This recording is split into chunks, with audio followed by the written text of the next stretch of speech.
ಅಜ್ಜಿ ನಿನ್ಗಿಲ್ವಲ್ಲ. ನಾನು ಅಷ್ಟೇ, ಭಾಗ್ಯಮ್ಮನ ಸೊಸೆ.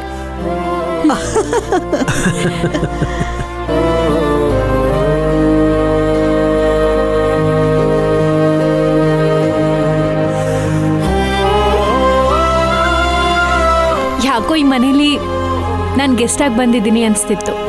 ಆದ್ರೆ 3 ಗಂಟೆ ಬಿದ್ರೆ ಈ ಮನೆ ನನ್ನ ಮನೆ ಆಗುತ್ತೆ. ನಮ್ಮತ್ತೆ ಸೇಮ್ ನನ್ನ ಹಾಗೆ. Thank you.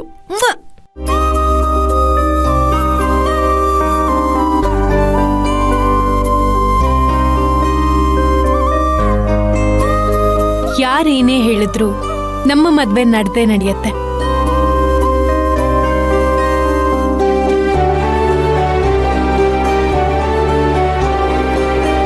ಆಶೀರ್ವಾದ ಮಾಡಿಯತ್ತೆ. 100 ಕಾಲ ಚೆನ್ನಾಗಿರಿ.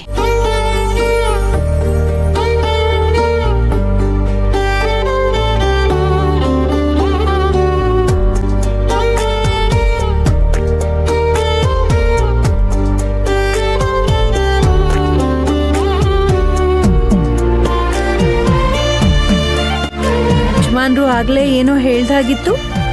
ಈಗ ಅಮ್ಮನ್ ನೋಡಿದ ತಕ್ಷಣ ಹೆಂಡತಿ ಕೊಟ್ಟು ಮಾತು ಮರ್ತು ಹೋಯ್ತಾ? ಹಳೇದೆಲ್ಲ ನೆನ್ಸ್ಕೊಂಡು ಮುಖ ಯಾಕೆ ಸಪ್ಪಗ್ ಮಾಡ್ಕೋತೀರಾ? ಇನ್ ಮುಂದೆ ಎಲ್ಲ ಒಳ್ಳೇದೇ ಆಗತ್ತೆ. ನಗ್ನಗ್ತಾ ಇರಿ.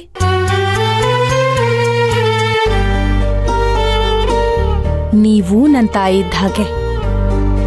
ಏನೇ ಸಮಸ್ಯೆ ಇದ್ರೂ ನನ್ನ ಹತ್ರ ಹಂಚ್ಕೊಳ್ಳಿಯತ್ತೆ. ಅತ್ತೆ, ನಮ್ಗೆ ಹಣಕ್ಕಿಂತ ನಿಮ್ಮ ಆರೋಗ್ಯ ಮುಖ್ಯ. ನಿಮ್ಮ ಆರೋಗ್ಯ ಚೆನ್ನಾಗಿರ್ಬೇಕು ಅಷ್ಟೇ. ತುಂಬಾ ಎಲ್ಲ ಯೋಚನೆ ಮಾಡಕ್ ಹೋಗ್ಬೇಡಿ. ನಾನು ಯಾವಾಗ್ಲೂ ನಿಮ್ ಜೊತೆನೇ ಇರ್ತೀನಿ. ನಾನು ನೀವು ಬೆಸ್ಟ್ ಫ್ರೆಂಡ್ಸ್. ಏನೇ ಇದ್ರೂ ನಿಸ್ಸಂಕೋಚವಾಗಿ ನನ್ನ ಹತ್ರ ಹೇಳಿಯತ್ತೆ. ಅಂದ್ರೆ ಹೀಗಿರ್ಬೇಕು.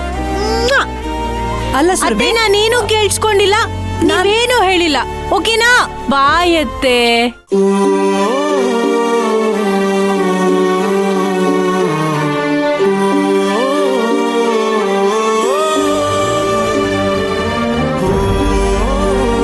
ಭಗವಂತ, ಯಾಕಪ್ಪ ನನ್ನ ಮಗನಿಗೆ, ನನ್ನ ಸೊಸೆಗೆ ಇಷ್ಟೊಂದು ಕಷ್ಟ ಕೊಡ್ತಿದೀಯ? ಅವ್ರು ಏನು ಅನ್ಯಾಯ ಮಾಡಿದಾರೆ ನಿನಗೆ? ಒಂದ್ರ ಮೇಲೊಂದು ಈ ಮನೆಗೆ ತೊಂದರೆ ಕೊಡ್ತಾನೆ ಇದೀಯ.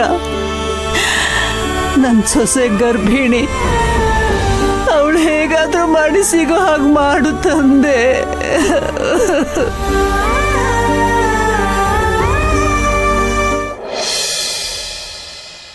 ಪಾಪ, ನನ್ನ ಮೊಮ್ಮಗಳು ಎಷ್ಟು ಕಷ್ಟ ಅನುಭವಿಸ್ತಾ ಇದ್ದಾಳೋ ಏನೋ. ಆ ಮಗು ಎಲ್ಲಿದೆಯೋ, ಏನ್ ಮಾಡ್ತಾ ಇದ್ದಾಳೋ?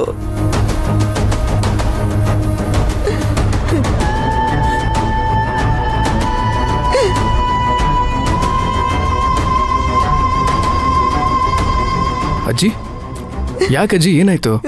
ಯಾಕೆ ಅಳ್ತಾ ಇದೆಯಾ? ತಾತ ಏನಾದ್ರು ಅಂದ್ರ?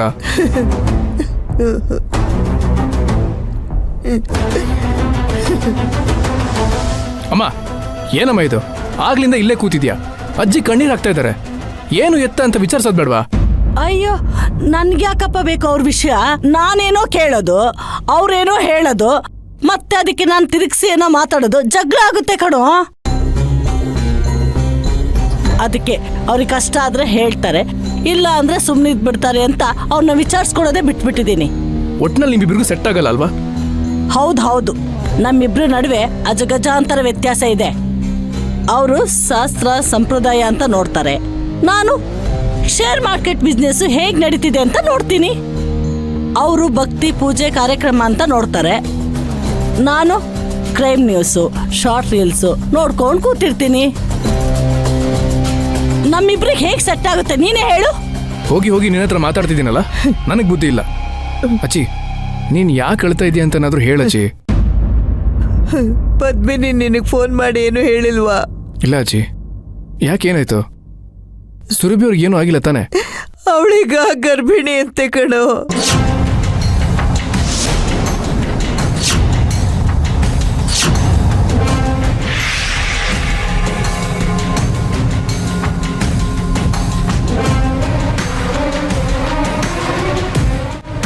ಮದುವೆ ಆಗಿ ಇಷ್ಟು ವರ್ಷ ಆದ್ಮೇಲೆ ಸುರಭಿ ತಾಯಿ ಆಗ್ತಿದ್ದಾಳೆ ಕಣು.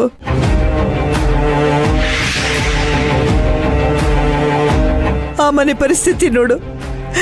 ಅಪರೂಪಕ್ಕೆ ಒಂದು ಒಳ್ಳೆ ಸುದ್ದಿ ಬಂದಿದೆ. ಆದ್ರೆ ಯಾರೂ ಆ ಸಂತೋಷನ ಯಾರಿಗೂ ಹಂಚ್ಕೊಳ್ಳೋ ಪರಿಸ್ಥಿತಿನಲ್ಲಿ ಇಲ್ಲ.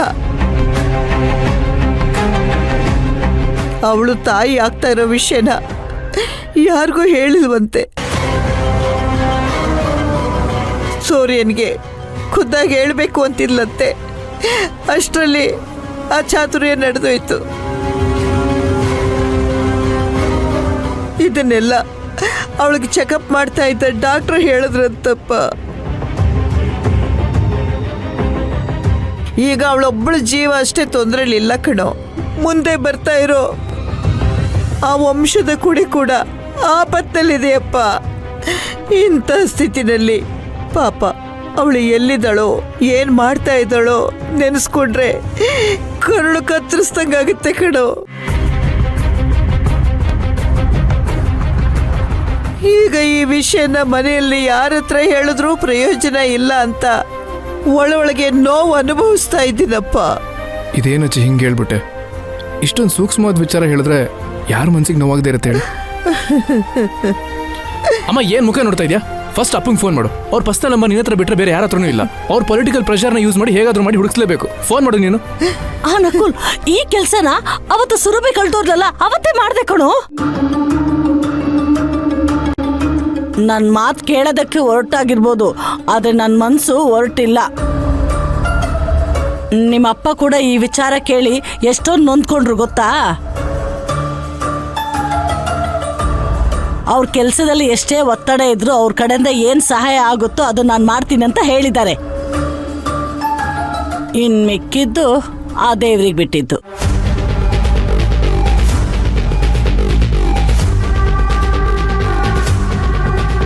ಅಲ್ಲಿಗೆ ಎಲ್ಲ ಮುಗೀತು.